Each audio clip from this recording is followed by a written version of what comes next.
성경 말씀 누가복음 5장 27절에서 39절입니다. 그 후에 예수께서 나가사 레이라 하는 세리가 세간에 앉아있는 것을 보시고 나를 따르라 하시니 그가 모든 것을 버리고 일어나 따르니라. 레이가 예수를 위하여 자기 집에서 큰 잔치를 하니 세리와 다른 사람이 많이 함께 앉아 있는지라.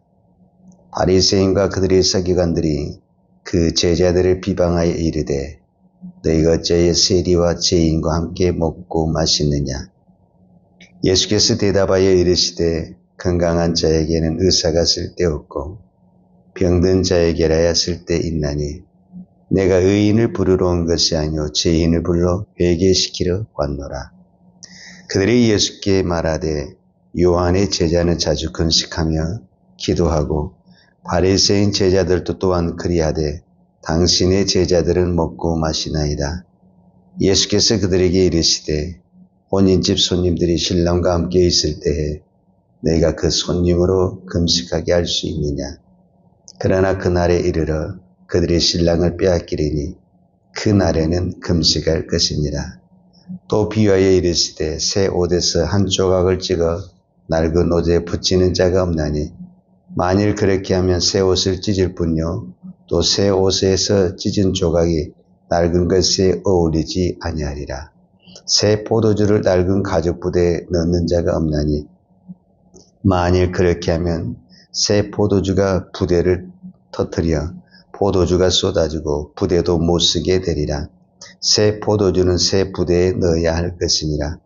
묵은 포도주를 마시고 새 것을 원하는 자가 없나니 이는 묵은 것이 좋다 함이니라. 아멘. 자, 오늘 누가복음 6장에서는 예수님이 레이라는 세리를 제자로 부르는 사건입니다. 이 사건은 오늘 지금 누가복음에 나와 있는데 마가복음에도 나와 있고 마태복음에도 나와 있습니다.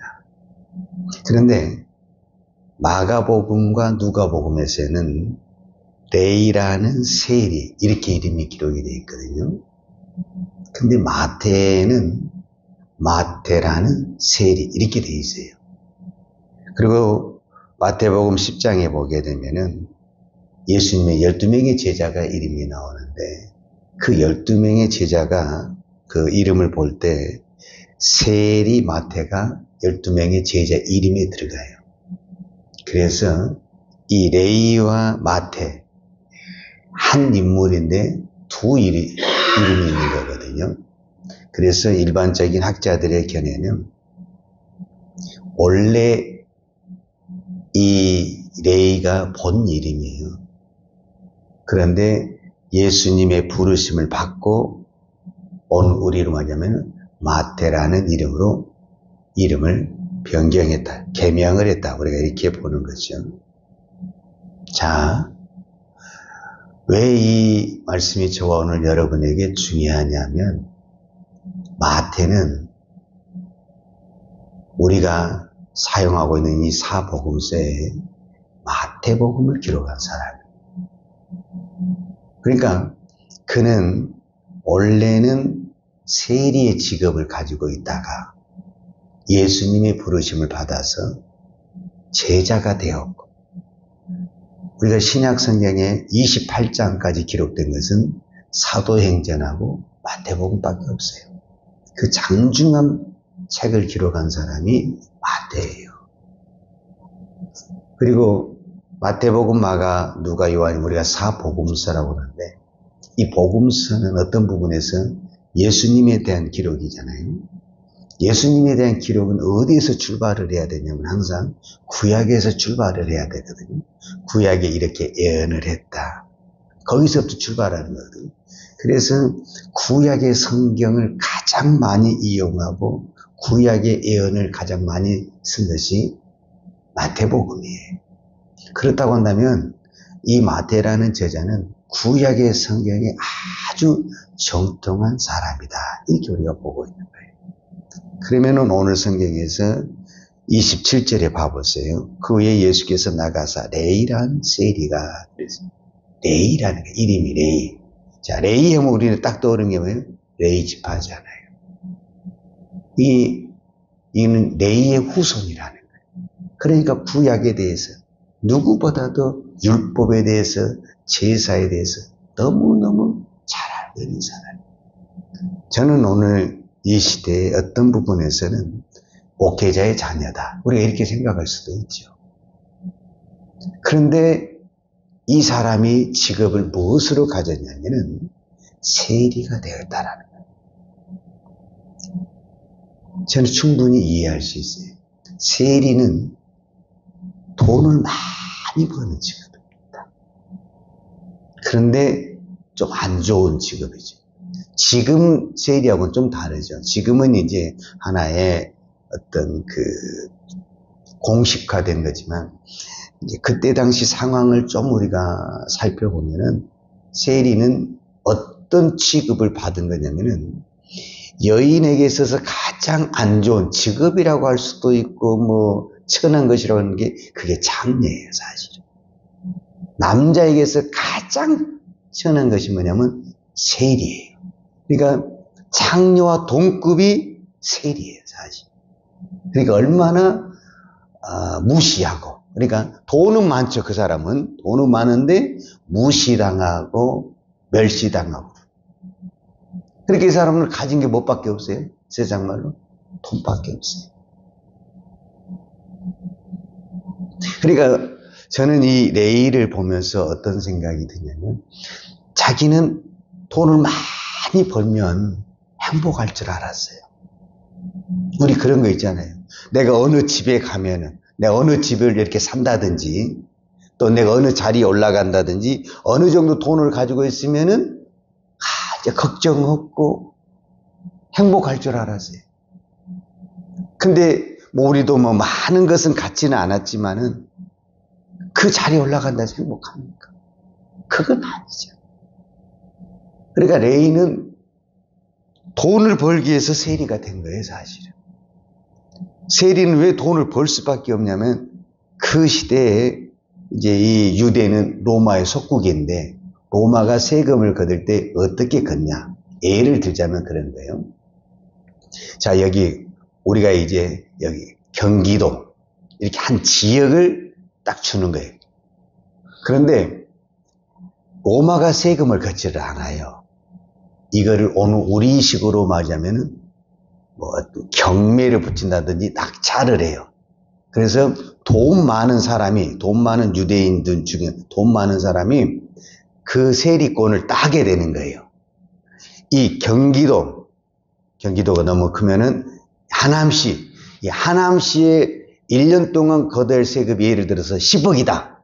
그러면 이 10억에 대한 낙찰을 로마 정부가 딱 붙이는 거예요. 그러면 돈 많은 사람이 이 세금 경매권을 딱 따게 되는 거예요. 그리고 이제 먼저 로마에다 10억을 갖다 바치는 거예요. 그 다음에 이제 자기가 이제 이 지역 사람들에게 이제 세금을 부과하기 시작하는 거예요. 그 이제 대표적인 것이 인두세. 인두세라는 것이 뭐냐면 사람 한 명 한 명당 다 돈을 걷게 되는 거예요. 토지세. 우리로 말하면 재산세죠. 소유권에 대한 다 또 세금을. 이제 그 토지에서 무슨 물건을 생산을 하잖아요. 물건을 팔잖아요. 그럼 이제 이거 팔러 가려면은 움직여야 되죠. 움직이는 거를 동행세. 또 팔게 되면 무슨 세. 하여튼 세금의 종류가 너무 많은 거예요. 자, 내가 이 낙찰을 따가지고 10억에 받았어요. 그럼 이 사람이 얼마를 거두겠어요? 여러분 생각에. 10억만 걷겠어요? 그럴 수가 없죠. 10억 거두려고 그 낙찰 받습니까? 100억을 거둬야 되는 거예요, 이 사람은. 그래야 돈을 벌 거 아니에요.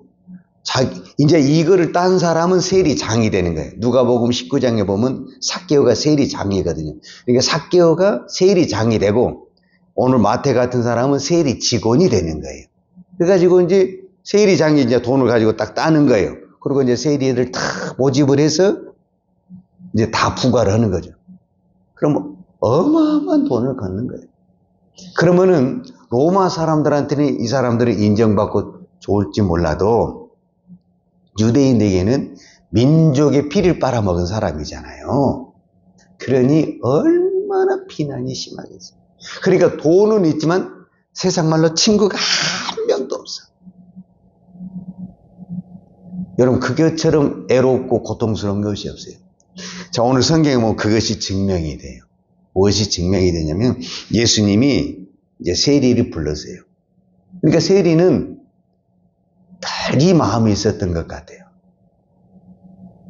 내가 돈은 많은데 정말 내가 우리 로마니 어렸을 때 하나님을 믿는 자녀로 태어났는데 하나님은 온데가 높고 세상으로만 다 됐는데 자신을 보니까 다 너무 영적인 그 갈증이 있는 거예요, 사실. 그때 이제 주님이 부르시니까 28절에 보면 그가 모든 것을 버리고 일어나 따르니라. 나는 이것만 있으면 다 될 줄 알았어요. 근데 그것이 아니란 것을 깨달아야만이 내려놓게 되는 거예요. 여러분, 아무리 이거 아닙니다, 이렇게 해야 됩니다. 됩니까? 안 돼. 그 사람은 지금 그거 아니면 죽는 줄 알고 있는데 그 사람한테 내려놓으면 그거 내려놓겠어요? 안 된다니까요. 그 자리에 딱 올라가서 그게 본인이 아니라는 것을 체험이 되면은 그때는 이게 수긍이 되죠. 그래서 이제 나 같은 이 죄인, 유대인들에게 늘 멸시받고 돈은 있지만 천대받고 인간 취급도 못 받았던 나를 그 예수님이 나를 불러줬다는 그 사실이 충격이 되는 거예요. 이 마태는. 이해하시겠죠? 충격이 되는 거예요. 그럼 너무너무 기쁜 거예요. 그래서 잔치를 벌렸어요. 오늘 성경에 보면 29절에 보면 레위가 예수의 자기 집에 큰 잔치, 돈도 많고 뭐 큰 집에서 살겠죠. 내가 보니까 큰 잔치를 하려면 또 큰 집이 있어야 되는 거잖아요. 그러니까 돈도 많고 집도 크고 그러니까 큰 잔치를 벌렸는데 누구밖에 안 오냐? 세리밖에 없어요. 오는 사람이 다 세리밖에 없어요. 그러니까 이 사람이 없어요. 사람이. 세리 외에는. 그리고 누구도 세리 집에를 오라 해도 안 가. 같은 그 취급받을까 봐서 가지를 하는 거예요. 그 사람하고 밥 먹기를 다 싫어하는 거예요. 사실 어떤 부분에서. 이런 사람이 이제 마태복음을 보게 되면은 마태복음 9장에 세리 마태가 예수님의 부르심을 받고 제자가 돼요. 자, 그리고 마태복음 10장에 예수님의 제자 12명이 기록이 돼요. 그러면 이 마태복음의 제자가 누구냐면 이 오늘 세리라니까. 본인이 세리인데 지금 본인 이야기를 해야 되는 거예요. 그러면은 어떤 부분에서는 마가와 누가는 본인이 아니잖아요. 그러니까 세리, 네이라고 이렇게 이름을 적어준 거예요.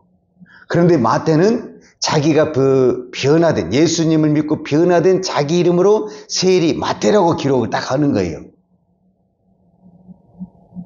그리고 마태복음 10장에서 이제 예수님의 제자 이름이 쭉 나오거든요. 마태복음 10장 2절에 12사도의 이름은 이러하니 제일 먼저 항상 베드로가 나와요. 베드로, 시몬, 그 다음에 형제 안드레, 야고보 이렇게 쭉 나오거든요, 이름이. 그러면서 누구 이름이냐면 빌립, 바돌로메, 도마, 세리, 마태 이렇게 하는 거예요. 그러니까 자기를 소개할 때 뭐라고 먼저 쓸 거냐면 세리, 마태 이렇게 쓰는 거예요. 이거 뺄 수도 있잖아요. 내가 지금 내 이름을 기록하는데 어떤 부분에서는 과거에 내 그 세리는 지워버리고 싶은 그 마음이잖아요, 사실은. 그런데 본인의 것을 기록하면서 나는 세리, 마태다 이렇게 기록을 하는 거예요. 베드로는요, 나중에 이제 베드로 후서도 쓰고 또 복음서에 보면 여러 가지 그 사건들이 등장하는 인물이 나오잖아요. 그런데 마태는 이거 부르심의 사건, 그 다음에 제자 이름의 이름, 그 다음에 마태복음 기록, 이거에는 아무것도 드러난 것이 없어요.